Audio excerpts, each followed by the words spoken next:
Welcome to Raft. A game where the ocean wants me dead, a shark wants my toes, and the only thing keeping me alive is this pathetic little 2x2 of a raft. However, I don't want to die, so we start off by gathering some classic ocean materials such as wood, leaves, barrels, and best of all, plastic. Currently, there's nothing on this raft, and if we don't get food or water, we will die. So, step 1, get water. For this, we need a water purifier, and we also would need a bucket to hold said water. So, water in bucket, water in purifier, boil the absolute living hell out of it, and it's drinkable, boys. Perfection. But wait, we're missing food. Ta-da! A grill! Only problem, we need a fishing rod to actually get the food. Let's craft a fishing rod. Cast her out. And we just got the worst fish in the game. Fantastic. Now by this point, my hopper was getting a little full, so I used this legendary tactic known as shoving it all into the back of my inventory. Now, although we are stranded in the middle of the ocean, there are actually islands full of critical resources, like clay, sand, copper, and best of all, trees. And collecting all of that looks a little like...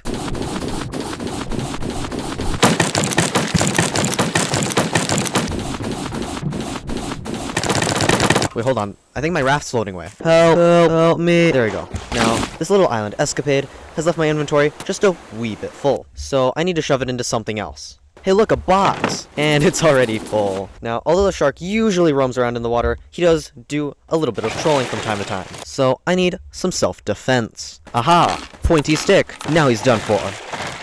Wait, that worked? Although I've prevented the shark from completely obliterating my raft, it's not exactly in the best condition. So, let's smack it with a hammer, and would you look at that, it's magically fixed. Let me just sleep right here. Wow, this game's so realistic. It even transferred my metabolism from real life. Next up, research table. This is important because it's how we unlock, like, every relevant item in the game. But alas, that does not include the outhouse. Today is a sad day, folks. Last time we found an island, we just kinda rammed right into it. But this is unreliable as hell. So we need a sail. We can now ram into the island with precision. Now we're getting somewhere. Now while I was doing this, I was catching fish to cook. However, I was kind of failing at my goal of getting literally anything other than a goddamn herring. I have been fishing for so long, I got this little tiny plastic duck. This little tiny plastic duck was in fact a less than 1% chance. But I eventually did catch something other than a herring. His name is, Michael. Don't worry about it. After a while of the shark's little shenanigans, I decided enough was enough, and he is dead. I just murdered that animal. Bonus, I did get some sweet shark meat and his whole entire head to wear like some sick fucking joke to the next shark whenever he decides to spawn in and face my wrath. That's right, I now have a taste for blood. Now, with the shark out of the way, we can kick things into high gear with the collection net. When I place it down, it collects items for me. But we're not done yet. I haven't even started the story yet. How do we start the story? I'm fucking getting to that. Well, I found these handy little blueprints for a receiver and antennae. However, these require circuit boards to make, and circuit boards require copper and vine goo. And for those, we need...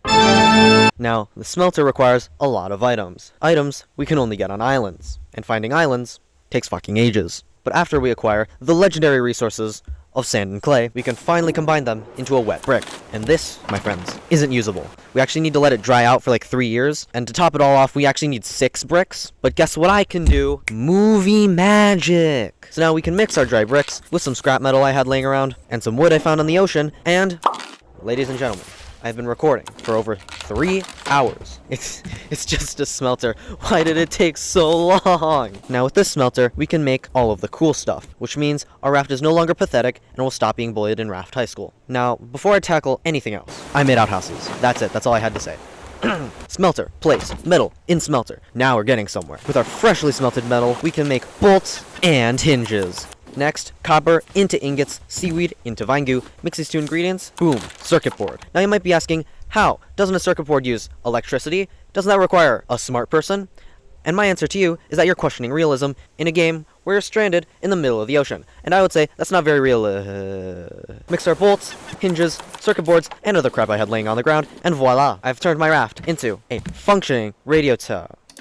So apparently it's too low and we need a second floor. Build stones for second floor. Destroy old staircase. Not enough nails. Nice job. Build more stills. Build a second floor. Too high up. Can't get up. Too broke for ladder. Rebuild old staircase. Fucked up the staircase. Nice job. Through the sail. Place the antenna. Receiver too low. Expand the second floor. Not enough nails. Move the sail up. Can't get up. Move old staircase. Put it over here. Place more antenna. Place the receiver. Requires battery. Place final antenna. Too close. Replace antenna. And it's just that simple. Now, with that finally set up, we can begin. Our first stop, the radio tower, where at the radio tower, we find some scrap, plastic, some voice-acted notes.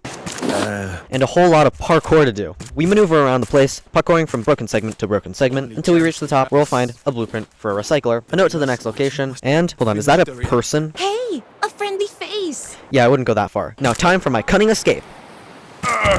Next stop, Vasagaten. We enter the ship from the bottom floor, where we find a recorder and a crowbar that we can use to jam open this door. Next up is the AHA! Oh right, how can I forget? There are these giant goddamn rats that patrol the ship and will try to bite your ankles. After poking him with a stick a few times, I can leave his ankle-biting domain and find a gas tank and a red key for this door, which has a set of bolt cutters for this locker, which has a blue key. Truly innovative names going on over here. And we can go up a floor. The next few floors don't have as much, but we do find a bullet, and then this 4-digit code for opening this safe, where we get some electrical wires. Ooh, electricity. Oh, fucking the outlet. What was I saying? Ah, yes. There's a key card just lying on the ground, which goes to a door. Who would have guessed it? With a green key in it. This just so happens to open a door to, well, first an ankle biter. But what we're really after is this lighter, because we can combine it with the bullet from earlier, the electrical wires, and the gas tank, and make it into a fucking bomb. This is 5-star gameplay right here. So we blow up this barricaded door, go up to the top floor, which has a steering wheel blueprint, an engine blueprint, and the code to our next location, Balboa Island. Now, on Balboa Island, yes, I have an engine now, don't worry about it. On Balboa Island, we need to activate each of the 3 relay stations. Station 1, ooh, biofuel refiner. Never gonna use that. Activate the power, and off to Station 2. Wait, hold on. I have to cut these vines to get to the station. But, I need a machete to cut those vines. An item which I don't have. 3rd station, that's a, big gap. Oh, I know, let's chuck rocks at the bridge lever. There we go. Climb right up here. And oh, a fuel pipe blueprint. Activate the power, and now we need to find the machete. I can't stall any longer. There's nothing else to do. So I found where the machete is being hidden. Only problem, Big Bertha's kind of guarding it. I know, let's use some food as bait. You fat fuck. And I stole that machete right from under its nose. Safe to say, it was just as surprised as I was. Now we can cut down these vines and collect the fuel tank blueprint. Turn on the power, and I'm out of here. Buddy. Yeah, alright, I'm definitely leaving now. Our next location is a town full of caravans, aptly named Caravan Town. Who would have guessed? Let's take a little stroll over here. Use a sketchy water system, and would you look at that? A zipline part. I wonder what those will combine into. But what to do next? Oh, I know. Let's swim down to the bottom of the ocean. Why is there a metal detector blueprint here? Why is there a zipline part down here? Stop asking questions. Anyways, after that, we hop our way over here. Use some explosive powder I got from killing the wildlife, and off this thing goes. And would you look at that? The 3rd and last zipline part. Now, we can make actual ziplines. Now we're in business. And after running by some pigs, we make it to the infirmary, where I get some healing items, as well as the mayor's key. We steal this cool hat, collect the battery charger blueprint, and inside this chest, we get the engine controls blueprint, and the code for Tangaroa, the golf ball island. We enter through the bottom floor once again, as we make our way through these corridors. And even more rats. But after collecting all 4 generator parts, we can revitalize this area with power. This reveals a puzzle that I spent nearly 15 minutes on. But I did eventually solve it, and this is by far not the longest time I will spend on a puzzle. So I opened this hatch, which flooded the living hell out of the area, but this did allow me to climb this ladder and bring me to the plantation. This area is an aptly named plantation, which grows plants. The only problem, the water is fucking electrified. So we need to carefully, I said carefully, traverse. We yoink all the native plant life, we collect the tape to progress to the next section, but uh-oh, there isn't any extra tapes lying around in the 2nd section. Well, looks like we're going up onto the surface. There are these robots which we need to kill in order to yoink their keycards to open up these doors. These buildings have elevators which can bring us up to certain floors, which have a chance of giving us tapes. After exploring these buildings and collecting a fair bit of tape, we can head back down to the plantation, where we can use our tapes and progress further, where, after 2 more electrical boxes, we can finally turn off the goddamn electric water. But this, also coincidentally, opened the elevator to a building I couldn't access before, which had another blueprint, and even more goddamn rats. I just can't get away from these fuckers. We zipline from this building, with rats, to this other building. Guess what? It also has rats. And after ransacking it for all of its belongings, I can zipline to the giant tower in the center of the island. But, in order to progress further, we need a code. And the code comes from this fair hint. Hey, did you know there was a blueprint? I decided to go to the bottom floor, buy some stuff from these vending machines with these tokens I stole from the buildings. Let's input the code and see what happens. That's probably fine. That's probably fine. Yeah, let's go check on that. Ooh, blueprint. Ooh, next island code. And really? Another person? Yep, that's about my breaking point. I'm out. Next up, Varuna Point. On this island, if you can even call it that, most stuff happens underwater. So, let's make an oxygen bottle and look under the water. As we can see, whenever the spotlight is off, there are jellyfish blocking our pathway. However, when it's turned on, the jellyfish scatter. And there's this funny cluster of conveniently placed jellyfish right here with, would you look at that, an even more conveniently placed broken spotlight pointing directly at it. Hey look, a room. Spotlight part 1, part 2, part 3, even 4. And activated. Now, we can enter this tube, and why are you here? Oh, is he leaving? Well, anyways, we can actually explore the area now. And yes, spikes cover the walls. Hey, what is that? Bruh. So, after that spiky mess, the mother lode key.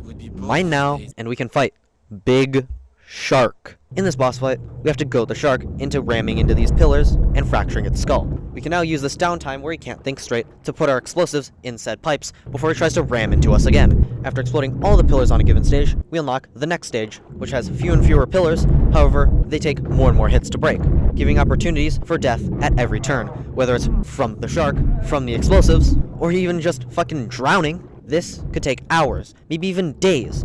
But if we keep at it, we can surely... Oh, no, it's already done. He dropped like 25 pieces of meat. And now I leave without a trace. We are in the South Pole now, or maybe North Pole, I don't really know. All I know is that there's a lot of ice and global warming. But we can make some immediate progress by walking for like 5 minutes straight. And finding a snowmobile. Now we can actually travel across the island. Across the island, there are these electrical cables, which we can yoink while avoiding the bears. What? How? Now that I have all the cables, I can finally hook up this village to dial-up.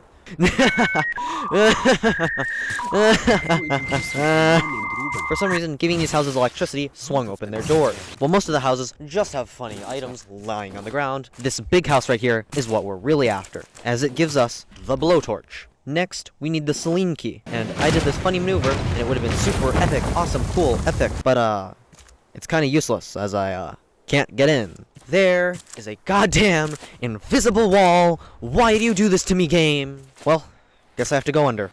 Now that I'm through, I can finally open the door, and I can exit through this opening. Why couldn't I do that before? But now we have the Celine key, and we can use it alongside the blowtorch to open this giant-ass door. Can you open? Hello? You suck! Now that the door's open, we can get this sick hazmat suit, so we don't die from all the poison gas. The cost? These ankle biters. At least it's not rats again. The first puzzle has you type the atomic number of the elements shown on the screen. Not that bad. Second level, we rotate these reflective surfaces to guide this laser, and bang! Doors open! Now, with the third and final puzzle, this one's just straight up evil. Another laser puzzle. Sounds easy, right? Wrong! There's way more mirrors, it's way more precise, and it definitely didn't take me an hour and a half. You cannot prove it. You can go suck. Hey! Oh hey, we're done. After finishing the third puzzle, we can go to the center room where we put in our control rods we found along the way, pull this lever, and get the reactor key. Entering the reactor, we face both poison gas, even more of these rat bastards, or I guess they're spiders actually, and I have to avoid them while turning these 3 horrendously slow valves. But after successfully not dying and turning the valves at the same time, I know, real impossible, the gas just went away. And the spiders are just gone. I guess they breathed the poison gas or something like that. Question for later. But now I can enter this cold room, get another blueprint for another item I'll never use, and there's a person. How the hell are you still alive? But last but not least in this room, the code to... yes, Utopia. The first thing that happens to me when I get into Utopia is get dragged around by a hyena. So, you know, great start. The actual first thing to do is collect some electrical cable and hook up the electricity to this water pump to start flowing some water. After adjusting these needlessly complicated water tubes, we can guide the water into this, how is the water not leaking from here? Questions for later. The water rises and a CO2 canister floats to the top. Why? Why not? While we're in the area, we can find these shovels, start digging around here, and when we're not getting attacked by these little critters trying to bite my toes, we actually find parts to a code, which we use to open this guy's house and steal all of his stuff. This stuff includes a bunch of random items, this blueprint that I might actually use, and a harpoon. Why do you just keep a harpoon in your house? I can travel up to the roof of his house, use the CO2 canister and the harpoon, and I can zipline on that. And after all that work, I get 1 key. To progress, I need 2 keys. Who knows how I could get the second key? I spent like so long getting the first key. It could take 3 hours, 4 hours, 5 hours, 7 days. Who knows? I don't know, but the key was just laying on the fucking ground. You gotta be kidding. Why? What? Why? Alright, whatever. I'll just get me into the freaking building. We use both keys to unlock this door. We have to cross this obstacle course to get this hammer to bust open this lock. Leave Utopia! Fuck you! This room has us using weights on one of these platforms to bounce out the other platform, so I can place these cogwheels onto this platform. So I can easily transfer them to other spots, like this lever, which brings me to the next area. Here we are, the next area. We have this asshole complaining again. Look around! But we also have to place this cogwheel onto this platform and change the weight on the other platform to lift it up, so we can once again easily bring it to this lever right here. Now we have to do the obstacle course again, and then use these cogwheels to fix up this here elevator. And after exiting the elevator, we stack some boxes, listen to this guy again. I'm starting to notice a pattern, but right before I was about to die of boredom, I started to die by these explosives he was throwing at me instead. Not pleasant. So I had to build another tower of boxes to get to him, which worked actually, and when he inevitably starts running like a coward, I give chase.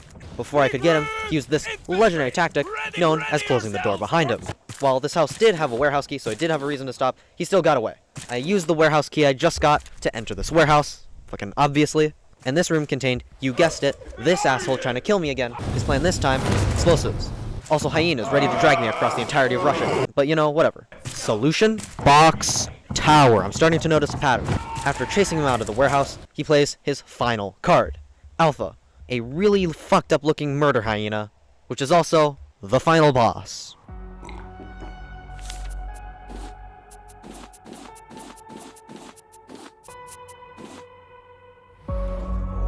Alpha! In position! Kill!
After killing this filthy bastard's murder pet, I give chase, where I take his key and free everyone.